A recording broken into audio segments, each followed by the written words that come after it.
तर नमस्कार मित्रांनो. तर साक्षीला रात्री दवाखान्यामध्ये नेलं होतं. आई नग नग म्हणत होती, पण मी म्हणजे साक्षी रडायल्यामुळं मी म्हणलं जावं लागलं दवाखान्यामध्ये. म्हणून आम्ही गाडी बोलवली होती भाड्याची. मग गाडी बोलवून आम्हाला उशीर झाला दवाखान्यामध्ये जायला. तिथे आम्हाला घरीच वाजली होती, 11:15 वाजली होती. मग तिथं थांबल्यावर 11-11:30ला गाडी आली आणि 12पर्यंत आम्ही दवाखान्यामध्ये गेलो.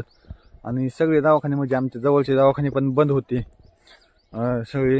म्हणून आम्ही म्हणजे एक साहेब ओळखीचे होते आणि ते वरच दवाखान्यापाशीच राहत होते. मग ते दवाखान्यामध्ये राहत असल्यामुळे मग आम्ही त्यांनी उठविलं. थोड्या वेळ म्हणजे ते झोपलेले होते. मग उठविलं आणि गेलो दवाखान्यामध्ये. म्हणलं असं असं आहे, साक्षीचं ते पोट दुखायलेलं ते सांगितलं आम्ही. ते म्हणले कशाने दुखायले, काय खाण्यात काय आलं का, असं तसं. आम्ही म्हणलं नाही, खाण्यात नाही, अचानकच दुखायला लागले पोट. आणि मग आम्ही दवाखान्यामध्ये गेल्यावर ते म्हणले चेक करावं लागेल. मग तपासणी ही तपासलं ही साक्षीला. मग म्हणले काही खाल्लं होतं काय नाही. मग ती म्हणली काही नाही, म्हणजे असं ताजी शिळ भाजी बिजी खाल्ली का काय. आम्ही म्हणलं नाहीच, शिळी नाही खाल्लेली, ताजी भाजी खाल्ली. जेवण करून आता झोपली. पण ती म्हणले सारखं भात म्हणजे भातच खाऊन झोपली होती साक्षी. शिवाय का ताजं म्हणले, आम्ही ताजंच खाऊन झोपली. मग तिनं काय केलं तर दुपारी पण कुरकुरे खाल्ले होते आणि कुरकुरे भात खाल्ला आणि तशी झोपली. थोडा भात खाल्ला, मी जेव म्हणलं पण जेवली नाही. एका भात खाल्ला आणि झोपली. मग ती म्हणले अशक्तपणा आला आहे, म्हणले पोट दुखायलाय आणि पोट तर दुखत असते म्हणले नॉर्मल, पण पायाला पण मुंग्या यायल्यात म्हणायला लागली.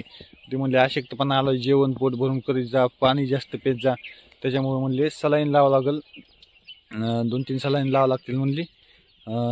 मग मी पण म्हणलं, आम्ही म्हणलं लावा. मग म्हणलं सुट्टी बिट्टी का होणार आहे सुट्टी. ती म्हणली आजचे दिवस राहू द्या इथं, थांबा म्हणले एक रात्र आणि उद्या सकाळी तुम्हाला सुट्टी करतो. मग मी पण थांबलो, एक सलाईन होईपर्यंत थांबलो. आणि पुन्हा म्हणजे झोप येईल मला पण. मग आई साक्षीपाशी झोपली आणि मी आणि बारका भाऊ इकडे घरी आलोत. 4 वाजता आलोत. काय आत्ताच म्हणजे 4 वाजता थोडं झोपलो आणि आत्ता उठलोय. आणि तिथं व्हिडिओ काढाय पण म्हणजे तिथं अलाउड नव्हता मोबाईल तिथं जमत नव्हता. म्हणून मी इकडं व्हिडिओ पण नाही काढला. म्हणलं आपलं घरी चला. साक्षीला ॲडमिट केलं आहे आणि आत्ता मला आंघोळ ही करायची आणि त्यांनी आणायला जायचं आहे आईला. आणि साक्षीला आता सुट्टी होणार आहे, म्हणजे आता मी आणायला जाणार आहे साक्षीलाही. आणि म्हणजे ती काय केलं तिनं, निका भात खाती आणि वरचं दुकानचं खाते. तिला किती पण वेळ सांगितलं आहे ना, दुकानचं खात जाऊ नको. पण ते दुकानचं खाण्यामुळं ते तसं झालं. ते म्हणले जास्त तिला अजिबात दुकानचं देऊच नका म्हणले साहेब. म्हणले अशा वयात म्हणजे अशा परिस्थितीमध्ये दुकानचं खाणं हे चांगलं नाही. म्हणजे आता प्रेग्नेंट असल्यास म्हणले बाळासाठी पोट भरून खाल्लं पाहिजे. तेव्हाच पोट भरून खाल्लं तरच म्हणजे बाळ चांगलं हे होतं. म्हणजे तिला पण म्हणजे खवळले, साक्षीला पण थोडं बोलले, म्हणले म्हणजे पोट भरून जेव जा असं तसं म्हणून बोलले. मला पण म्हणले अजिबात द्यायचं नाही, तसं लाड करायचं नाही, म्हणजे खायचा पैसा दुसरं खाऊ द्या, पण असं दुकानचं खाऊ देऊ नका म्हणले. दुकानचं कुरकुरे हे तर असं वरचं तर काहीच खाऊ देऊ नका म्हणले. तसल्यानंच म्हणजे असं अशक्तपणा येतोय. मी म्हणलं आधीच रक्त कमी आहे म्हणलेलं आहे डॉक्टर तिला. मग तिला आधीच म्हणलं खात जाऊ नको तसं, पण ती कुणाचं ऐकत नाही. तसं हो म्हणते आणि खाती. तिला म्हणजे काही हेच समजत नाही. खाऊ नको म्हणतो मी, सारखं सांगतोय, तरी पण ती तिच्या ह्याच्यामध्ये तसं खाती सारखं.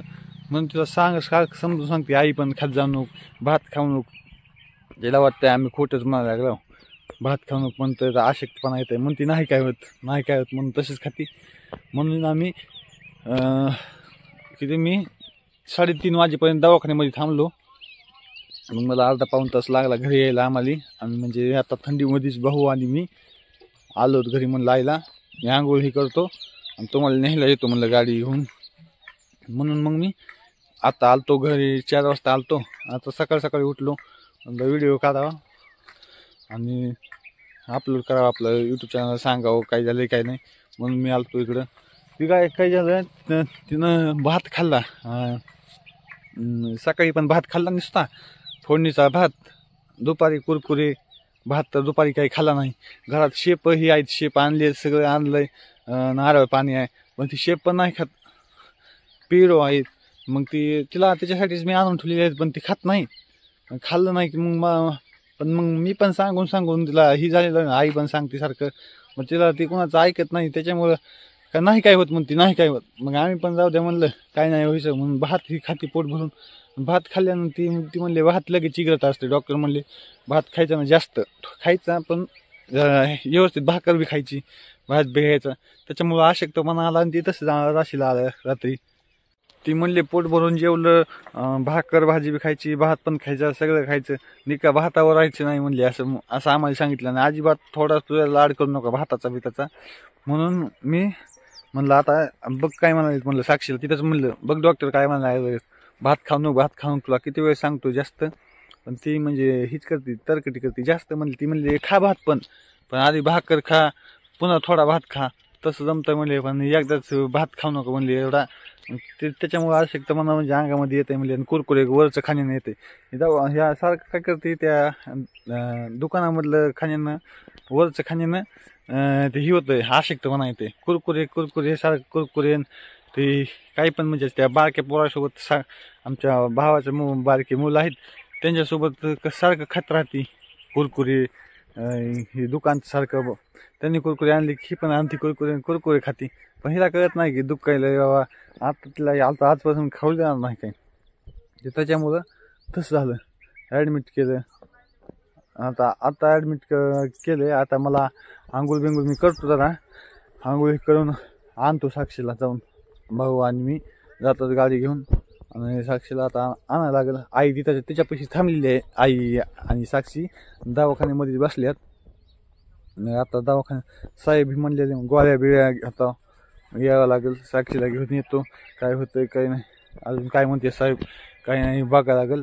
अजून गेल्यावर मला रात्री सांगितलं असं खाद्य खाऊ देत जाऊ नको, अशा ह्याच्यात चांगलंच नसतं. म्हणजे प्रेग्नेंट असल्याचं म्हणजे असलं खाऊ देणं म्हणजे चांगलंच नाही. त्याच्यामुळं मला पण खवळलं थोडं.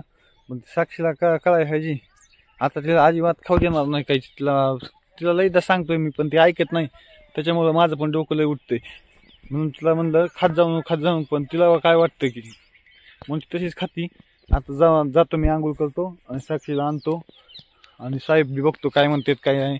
आणि आई पण आहे तिथंच. आईला म्हणलं काय कमी जास्तीला मला फोन लाव काय म्हणले तर. म्हणून मी आता चालतो. मी रात्रभर तिथंच होतो, 3:30ला आलोय मी इकडे. आता जायला लागलोय.